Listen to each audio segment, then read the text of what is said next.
Bienvenue dans cette 10e édition de la chronique, je m'appelle Steve Brookson et sans plus tarder, rentrons tout de suite dans le vif du sujet.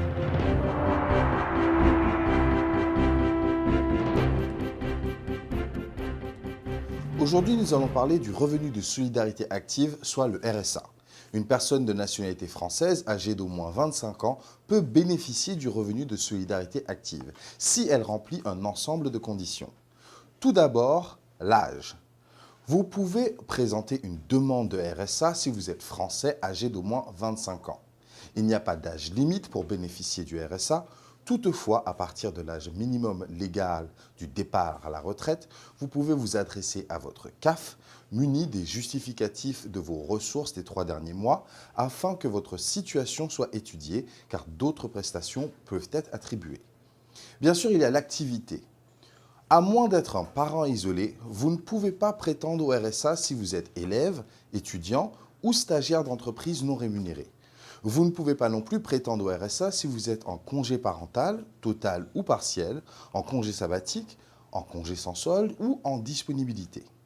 Bien sûr, il y a le lieu de résidence. Si vous résidez en France d'une manière stable et effective, les ressources et les conditions de la famille. Le montant du RSA dépend de la composition des ressources et de votre foyer. Votre conjoint, concubin ou partenaire pacsé est pris en compte pour déterminer vos droits au RSA s'il n'est pas en congé parental total ou partiel, en congé sabbatique, en congé sans solde ou en disponibilité.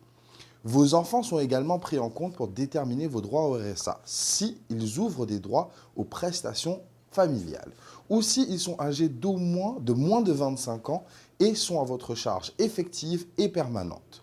À revenu égal, des foyers composés différemment peuvent bénéficier ou pas du RSA. Et si oui, à des montants différents. Vous pouvez effectuer une estimation de vos droits à l'aide du simulateur de calcul. Faites valoir ces droits aux prestations sociales. Sauf dérogation accordée par la présidente du conseil territorial, vous pouvez demander à bénéficier des prestations sociales auxquelles votre foyer peut prétendre, le RSA n'ayant pas vocation à les remplacer. Faites valoir ces droits à créances alimentaires. De même, vous pouvez demander à bénéficier de créances alimentaires auxquelles votre foyer peut prétendre. Maintenant, les démarches. La demande de RSA s'effectue au moyen d'un formulaire CERFA que nous allons vous présenter. Si vous êtes commerçant, artisan, non salarié agricole ou si vous exercez une profession libérale, il faudra compléter un autre formulaire.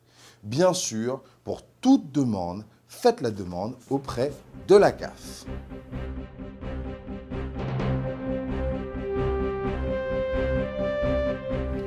Voilà, ceci est la fin de cette édition, la 10e édition de la chronique, que vous pouvez retrouver tous les lundis soirs sur vos chaînes favorites ou sur le Facebook de la collectivité AO News XXM, où vous pouvez retrouver aussi tous les vendredis soirs le JT de la collectivité AO News présenté par la ravissante Kisha Brooks. Cette émission est bien sûr réalisée par la cellule audiovisuelle et proposée par le service communication de la collectivité territoriale de Saint-Martin.